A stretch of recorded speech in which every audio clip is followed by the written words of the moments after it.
বন্ধুরা, staff selection কমিশনের তরফ থেকে CHSL 2024-এর অনলাইন আবেদন প্রক্রিয়া শুরু হয়ে গেছে। আজকের ভিডিওতে আমরা বিস্তারিতভাবে আলোচনা করব এই পরীক্ষার যে সিলেবাস সেটা কী রয়েছে। প্রথমে বলে রাখি, এই পরীক্ষা মূলত দুটো সেশনে নেওয়া হয়। প্রথমে হয় Tier 1 আর তারপরে হয় Tier 2। Tier 1-এ তোমরা পাস করবে, তবেই তোমরা Tier 2-এতে অ্যাপিয়ার হতে পারবে। তো আজকে আমরা এই সিলেবাসটা বিস্তারিত আলোচনা করব।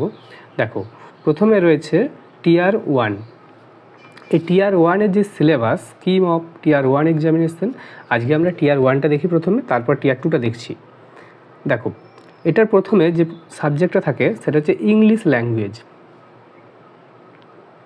ইংরাজির মধ্যে বেশ কিছু জিনিস থাকে, যেমন সিনোনিম, অ্যান্টোনিম, তারপরে হচ্ছে ভয়েস চেঞ্জ, এরার কারেকশন, সে সমস্তই থাকে। এবং আরও বেশ কিছু জিনিস রয়েছে, যেমন কম্প্রিহেনশন টেস্ট, তারপর হচ্ছে সেন্টেন্স ইমপ্রুভমেন্ট। এই জিনিসগুলো সবাই ইংলিশ ল্যাঙ্গুয়েজের মধ্যেই থাকে।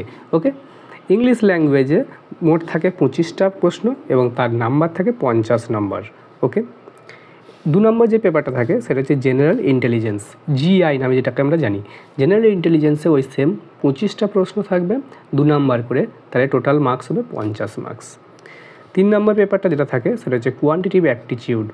ওকে, এটাতে বেসিক অ্যারিথমেটিক স্কিল। এটাতে যেগুলো আমাদের নাম্বার সিস্টেম, তারপরে লাভ ক্ষতি, সুদ কষা, তারপরে হচ্ছে শতকরা, সময় কাজ, এই সমস্ত অঙ্কগুলো এর মধ্যে থাকে। এটাতে 25 নম্বর থাকে এবং তার ফুল মার্কস থাকে 50, তার অঙ্ক থেকেও 50। 4 নম্বর যে পেপারটা রয়েছে Tier 1-এ সেটা হচ্ছে জেনারেল অ্যাওয়ারনেস। জেনারেল অ্যাওয়ারনেসে সাধারণত GA যেটাকে আমরা জানি, এর মধ্যে কারেন্ট অ্যাফেয়ার্সটাও ইনক্লুড থাকে।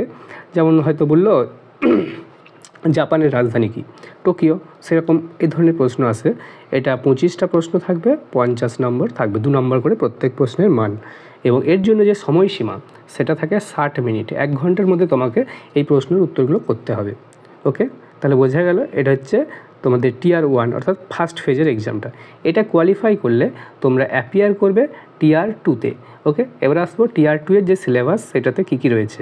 দেখো, এটা হচ্ছে Tier 2-এর সিলেবাস। Tier 2 Tier 1 কোয়ালিফাইয়ের পরে Tier 2 হয়, যেমনটা বললাম।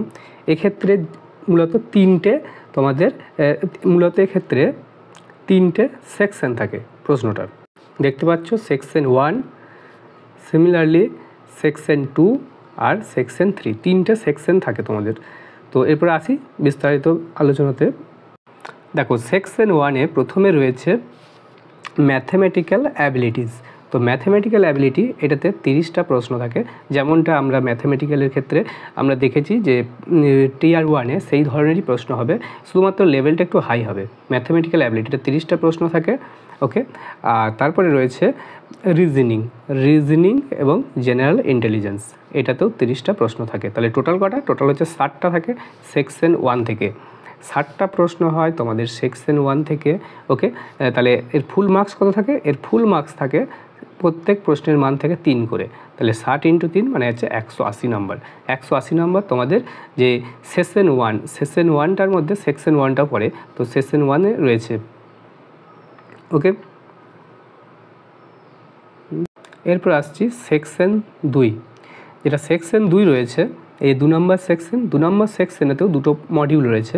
প্রথমে রয়েছে তোমাদের ইংলিশ ইংলিশ ল্যাঙ্গুয়েজ এবং কম্প্রিহেনশন। এখানেও ওই ইংরাজি প্রশ্ন হবে এবং কম্প্রিহেনশন কিছু প্যাসেজ দেওয়া থাকবে, সেখান থেকে উত্তর করতে হবে।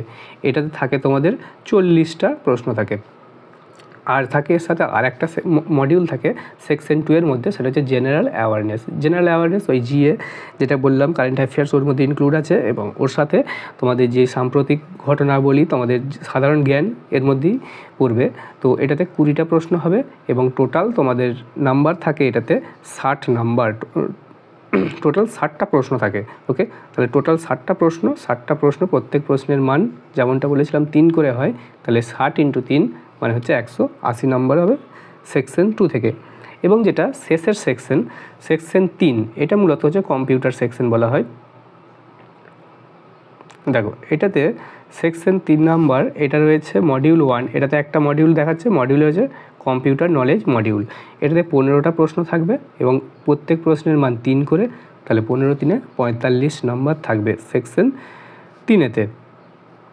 এরপরে যেটা সেকশন 3, যেটা মডিউল 2 এর আরেকটা মডিউল রয়েছে, সেটা হচ্ছে তোমাদের স্কিল টেস্ট।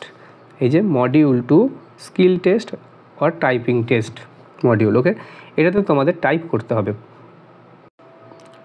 তো এটাতে যারা ডিইও পোস্টের জন্য অ্যাপ্লাই করছো, ডিইওদের জন্য ক্ষেত্রে হচ্ছে 15 মিনিটে তোমাদের টাইপিং টেস্ট হবে। আর যারা লোয়ার ডিভিশন ক্লার্কের জন্য অ্যাপ্লাই করছে, এলডিসিদের জন্য কিন্তু তোমাদের 10 মিনিটের টাইপিং টেস্ট হবে। তাহলে বোঝা গেল যে ডিইওদের ক্ষেত্রে 15 মিনিট আর এলডিসিদের জন্য 10 মিনিটের টাইপিং টেস্ট হয়। তাহলে আমরা সিলেবাসটা কি বুঝলাম, যে সিলেবাসটা মূলত টিয়ার 2 will be included following 3 section, 3টে সেকশন থাকে যাদের হ্যাভিং 2 মডিউল ইচ, প্রত্যেক সেকশনে 2টো করে মডিউল আছে, ওকে। আমরা দেখেছিলাম যে সেকশন 1, এই সেকশন 1টার মধ্যে 2টো মডিউল ছিল, একটা হচ্ছে তোমার ম্যাথমেটিক্যাল অ্যাবিলিটি আর একটা হচ্ছে রিজনিং অ্যান্ড জিআই। তারপরে সেকশন 2 এতে যেটা ছিল সেটা হচ্ছে তোমার ইংলিশ ল্যাঙ্গুয়েজ এবং কম্প্রিহেনশন আর জেনারেল অ্যাওয়ারনেস। আর 3 নাম্বার সেকশন যেটা ছিল, 3 নাম্বার সেকশনটা ওটাতে ছিল তোমাদের মেনলি কম্পিউটার নলেজ টেস্ট আর টাইপিং টেস্ট, ওকে, বোঝা গেছে। আর যেমনটা বলা হচ্ছে যে সমস্ত প্রশ্নগুলোই কিন্তু তোমাদের হবে এমসিকিউ টাইপ, ওকে, মাল্টিপল চয়েস কোশ্চেন, ওকে। এক্ষেত্রে কোনো তোমাদের ডেসক্রিপটিভ কোশ্চেন হয় না সিএইচএসএলে কোনো রকম কোনো ইন্টারভিউ নেওয়া হয় না, ওকে। 2টো টেস্ট তোমাদের টিয়ার 1 এবং টিয়ার 2 যদি তোমরা কোয়ালিফাই করো এবং তোমাদের স্কিল টেস্ট যদি তোমরা পাস করো, তোমরা কিন্তু চাকরিটি পেয়ে যাবে। তো এই ছিল আজকের আপডেট। পরবর্তী চাকরি সংক্রান্ত এবং অন্যান্য পরীক্ষার সিলেবাস সংক্রান্ত আপডেট পেতে আমাদের চ্যানেলটিকে সাবস্ক্রাইব করে নিও। দেখা হচ্ছে পরের ভিডিওতে। Thank you.